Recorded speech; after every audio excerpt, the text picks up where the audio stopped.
书山有路勤为径，学海无涯苦作舟。这里是自我成长频道，伴你同行，成为更棒的自己。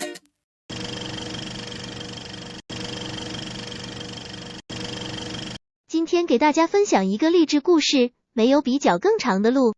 故事开始是这么说的，那是一支由24名探险家组成的探险队，来到亚马逊河上游的雨林进行探险。这是一次大胆而有危险的尝试，因为那里的热带雨林气候潮湿多雨而炎热，葱郁的密林里充满了未知的危险。这24位探险家，谁都不会清楚自己下一刻的命运将会如何。阴森恐怖的阴霾笼罩着整个队伍，一个接一个勇敢的身影逐渐消失在了黑暗的密林。过了一段时间，队员们都不能再与大队联络，各个队员都因为饥渴、疾病等等原因，永远长眠在这片死亡雨林之中。根据统计，在24名队员当中，最后只有1名队员存活了下来，他就是著名探险家约翰·鲍卢森。A few moments later， 当他返回美国时，全世界都为此轰动了，称其为奇迹，并有像海浪一般的记者涌向他，并提问他各种的问题。原来当约翰·鲍卢森和队伍失去联络后，他患上了十分严重的哮喘病，又加上没有食物和水源，连他自己都觉得已经到没有生存的希望了。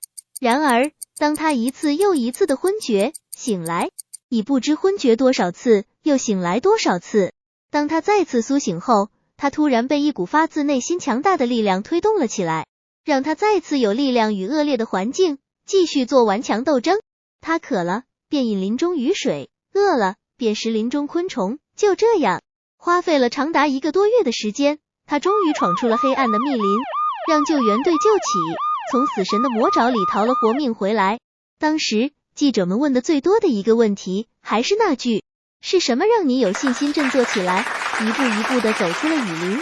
而约翰·鲍卢森总是这样回答道，因为我坚信世界上没有比较更长的路，没有比人更高的山。虽然他只是个探险家，然而这句话却充满了深厚的哲理。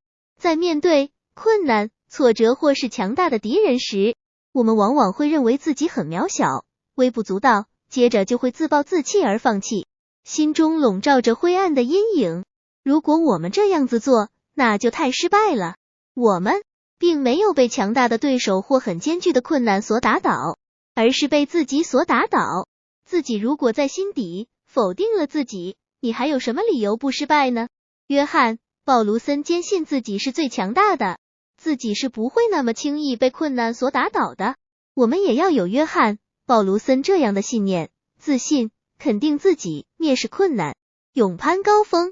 然而，光拥有自信心还是不够的，我们还要像他一样拥有坚持不懈的信念，坚信自己可以做到。再高的山也能被踏平，再长的路也能一步一步地走完。精卫填海，因为他有这样的追求；愚公移山，因为他有这样的执着。水滴石穿，可以滴穿石头，比喻坚持不懈及细微的力量也能成就难能的功劳。我们只要坚持不懈，持之以恒，都可以完成很难达到的目标。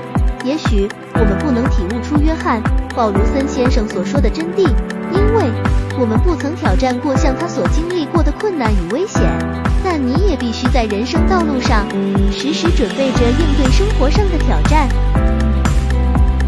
今天的视频就讲到这里，感谢观看，请你动动手指点击订阅，关注我的频道，再点赞和分享给你的家人朋友，让他们也有机会一起进步。祝福你拥有充沛活力充实的每一天。我们下期影片再见了，拜拜。